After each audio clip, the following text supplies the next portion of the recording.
नमस्कार दोस्तों, आप सभी लोगों का IBGS सेंटर में स्वागत है। आज हम महत्वपूर्ण टॉपिक ताम्रपाषाण काल के बारे में अध्ययन कराएंगे दोस्तों। ताम्रपाषाण इसके पहले वाले लेक्चर में हम बताए थे दोस्तों, पाषाण काल के दो भाग हैं। पहला भाग दोस्तों प्रागैतिहासिक काल और दूसरा ताम्रपाषाण काल। तो ये पाषाण काल का ही दूसरा भाग है, कौन? ताम्रपाषाण काल दोस्तों। अब हम शुरू करते हैं लेक्चर। ताम्रपाषाण काल में दोस्तों तांबा एवं पत्थर के उपकरण का प्रयोग एक साथ किया गया, जिसके कारण इसे ताम्रपाषाण काल कैल्कोलिथिक या चाल्कोलिथिक कल्चर कहा गया दोस्तों। इसमें क्वेश्चन यहाँ पूछा जाता है दोस्तों कि ताम्रपाषाण काल को किस नाम से जाना जाता है। तो ऑप्शन रहता है उसमें दोस्तों चाल्कोलिथिक, तो उसमें आप चाल्कोलिथिक काल को मार दीजिएगा ऑप्शन, ठीक है दोस्तों। इसको छाप लो दोस्तों दिमाग में।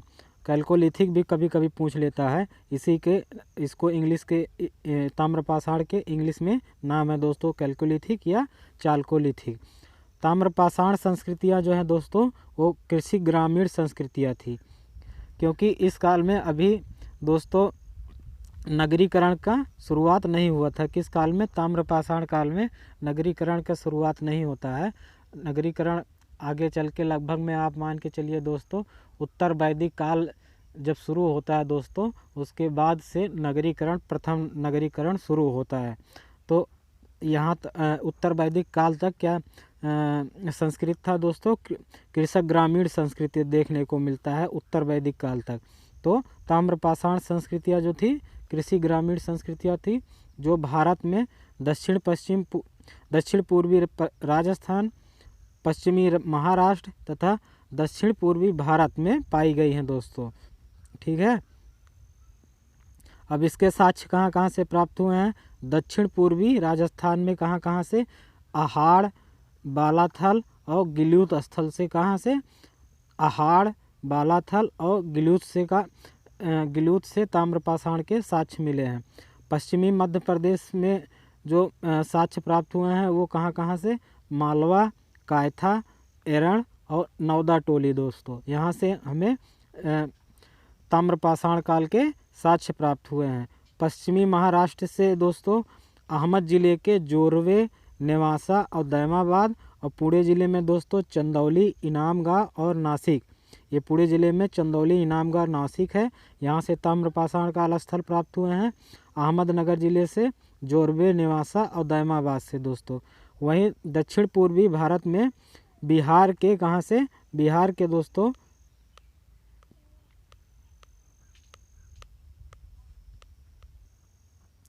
दक्षिण पूर्वी भारत में दोस्तों बिहार में जो है चिराद, सेनुआर, ताराडी तथा पूर्वी उत्तर प्रदेश में खैराडी और नरहन से दोस्तों क्या साक्ष्य प्राप्त हुए हैं? किसके? ताम्रपाषाण काल के। अब हम आगे बात करते हैं दोस्तों, ठीक है।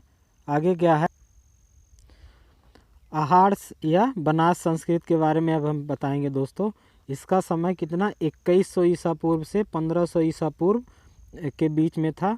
आहाड़, वालांचल और गिलूत जो है दोस्तों ये किस घाटी में थे? बनास घाटी में स्थित होने के कारण आहाड़ संस्कृत को क्या बनास संस्कृत के नाम से भी जाना जाता है। क्वेश्चन पूछेगा दोस्तों कौन सा आहाड़ संस्कृति है, तो वहाँ पे ऑप्शन रहेगा बनास, तो ऑप्शन बनास आप मार दीजिएगा। गिलूद में दोस्तों जो ये आहाड़ संस्कृति के अंतर्गत स्थल है, गिलूद में मिट्टी की इमारत बनी मिली है दोस्तों, जिसमें कहीं कहीं पकी ईंट भी लगा है दोस्तों। क्या? गिलूद में मिट्टी की इमारत बनी है जिसमें कहीं कहीं पकी ईंट लगी हुई है। तांबे से बनी कुल्हाड़ी प्राप्त हुआ है। कहाँ से? गिलूद में तांबे से बनी कुल्हाड़ी प्राप्त हुआ है। आहाड़ संस्कृत में बहुत मोस्ट इम्पॉर्टेंट क्वेश्चन है दोस्तों। आहाड़ संस्कृत में मृद भांडों पर सफ़ेद रंग में चित्रकारी की गई है। ये सिर्फ दोस्तों मृद भांडों पर सफ़ेद रंग की चित्रकारी आहाड़ संस्कृत में ही सिर्फ देखने को मिलता है। उसके बाद और जो आगे जैसे मालवा, कायथा, जोरवे ये सब संस्कृति आएंगे, उसमें जो है सफ़ेद रंगों का प्रयोग नहीं हुआ है। वहाँ काले लाल मृद भांडों का प्रयोग हुआ है। तो ये अंतर है दोस्तों इसमें आहाड़ संस्कृति में बाकी और सभी संस्कृतियों में।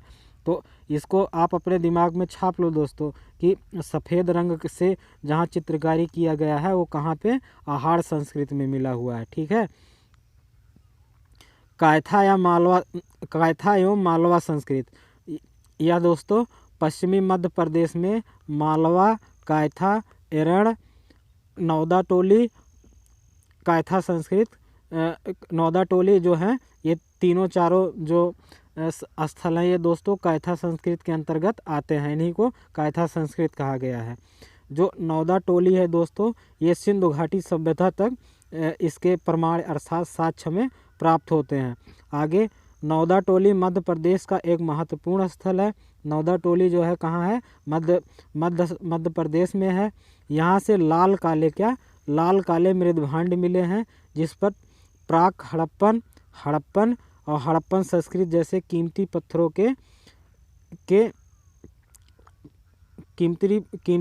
के हार प्राप्त हुए हैं। क्या दोस्तों, गले के हार प्राप्त हुए हैं कहाँ से, नौदा टोली से। ठीक है। मध्य प्रदेश में कायथा, एरण तथा इनाम गांव की बस्तियां किलेबंद थी। मध्य प्रदेश में जो कायथा है, एरण है, इनाम गांव है, ये इनकी जो बस्तियां थी वो किलेबंद बस्तियां थी। क्या दोस्तों, किलेबंद बस्तियां थी। ठीक है। इनाम गांव बहुत इंपॉर्टेंट साइट है दोस्तों ताम्र पाषाण काल का। ठीक है।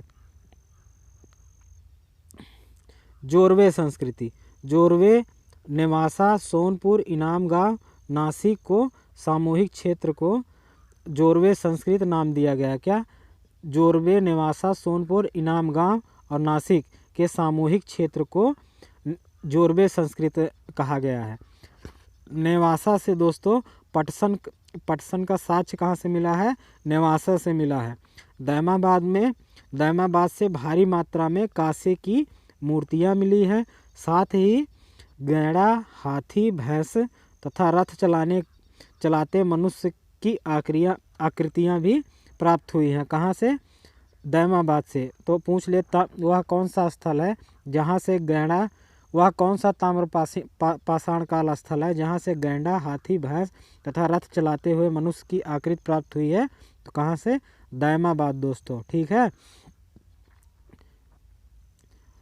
पूर्वी भारत में ताम्र पाषाणिक स्थल, पूर्वी भारत में गंगा के किनारे चिराद, पश्चिम बंगाल में बीरभूम में महिषदल मुख्य ताम्रपाषाणिक स्थल है। इसके अलावा बिहार में सैनुआर, सोनपुर, ताराडीह।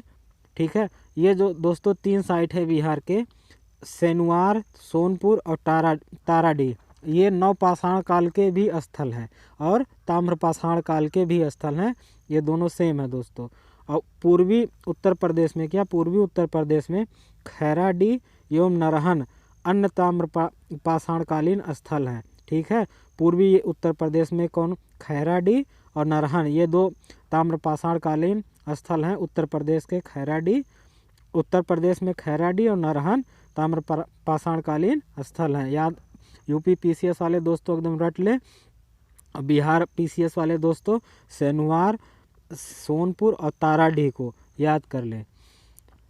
अब आगे चलते हैं। 1200 ईसा पूर्व में, कब, 1200 ईसा पूर्व के आसपास ताम्रपाषाणिक संस्कृति का लोप हो गया दोस्तों।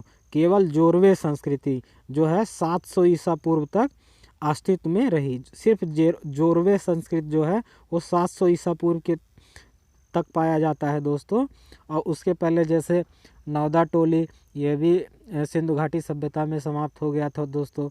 और जो है जैसे सोनपुर से ताराडीह और कायथा, मालवा, एरण, ये सब दोस्तों क्या बोलते हैं, ऋग वैदिक काल आते आते तक समाप्त हो गए थे दोस्तों। ठीक है।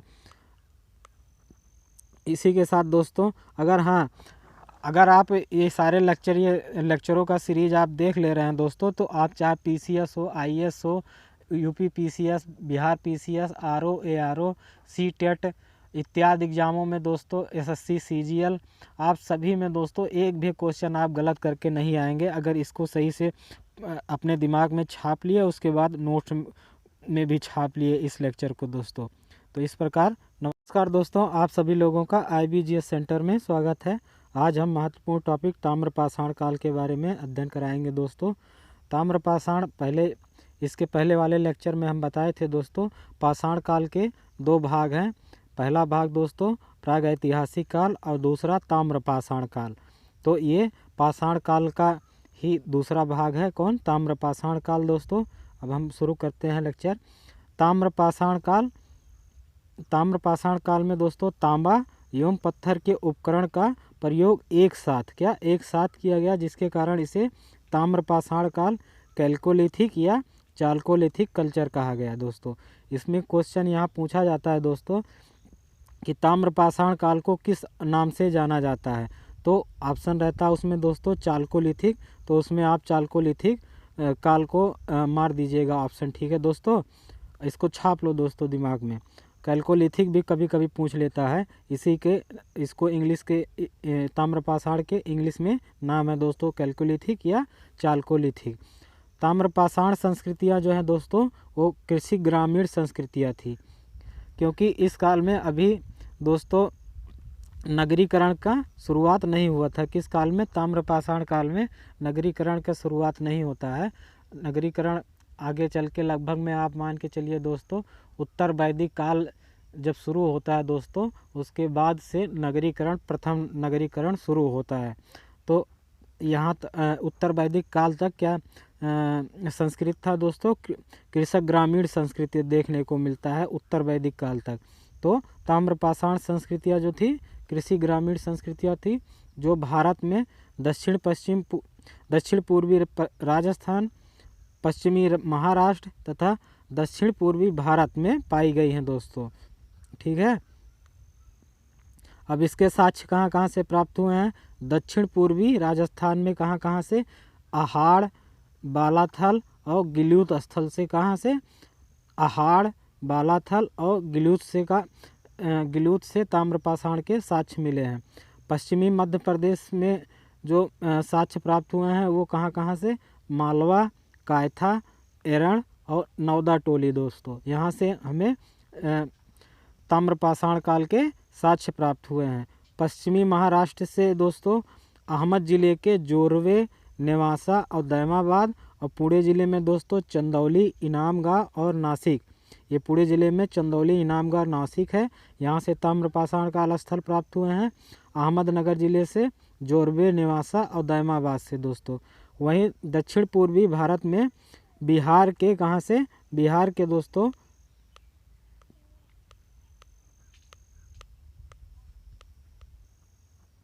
दक्षिण पूर्वी भारत में दोस्तों बिहार में जो है चिराद, सेनुआर, ताराडी तथा पूर्वी उत्तर प्रदेश में खैराडी और नरहन से दोस्तों क्या साक्ष्य प्राप्त हुए हैं? किसके? ताम्रपाषाण काल के। अब हम आगे बात करते हैं दोस्तों, ठीक है। आगे क्या है? आहाड़ या बनास संस्कृत के बारे में अब हम बताएंगे दोस्तों। इसका समय कितना? 2100 ईसा पूर्व से 1500 ईसा पूर्व के बीच में था। आहाड़, वालांचल और गिलूत जो है दोस्तों ये किस घाटी में थे? बनास घाटी में स्थित होने के कारण आहाड़ संस्कृत को क्या बनास संस्कृत के नाम से भी जाना जाता है। क्वेश्चन पूछेगा दोस्तों कौन सा आहाड़ संस्कृति है, तो वहाँ पे ऑप्शन रहेगा बनास। तो ऑप्शन बनास आप मार दीजिएगा। गिलूद में दोस्तों जो ये आहाड़ संस्कृति के अंतर्गत स्थल है, गिलूद में मिट्टी की इमारत बनी मिली है दोस्तों, जिसमें कहीं कहीं पकी ईंट भी लगा है दोस्तों। क्या? गिलूद में मिट्टी की इमारत बनी है जिसमें कहीं कहीं पकी ईंट लगी हुई है। तांबे से बनी कुल्हाड़ी प्राप्त हुआ है। कहाँ से? गिलूद में तांबे से बनी कुल्हाड़ी प्राप्त हुआ है। आहाड़ संस्कृत में बहुत मोस्ट इम्पॉर्टेंट क्वेश्चन है दोस्तों। आहाड़ संस्कृत में मृद भांडों पर सफ़ेद रंग में चित्रकारी की गई है।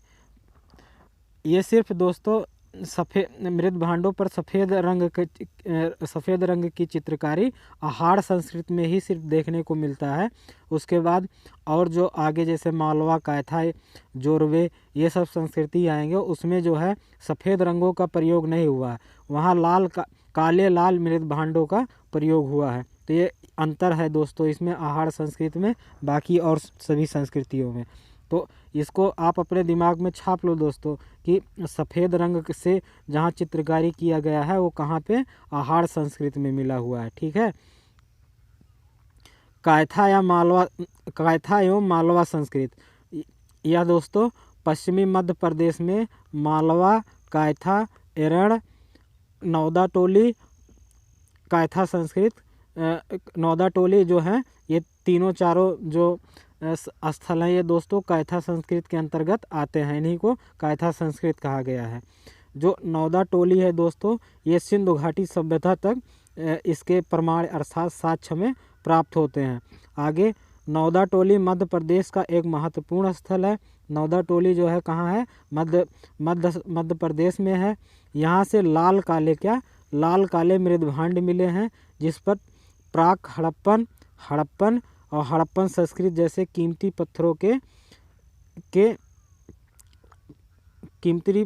पत्थरों के हार प्राप्त हुए हैं। क्या दोस्तों, गले के हार प्राप्त हुए हैं कहाँ से, नौदा टोली से। ठीक है।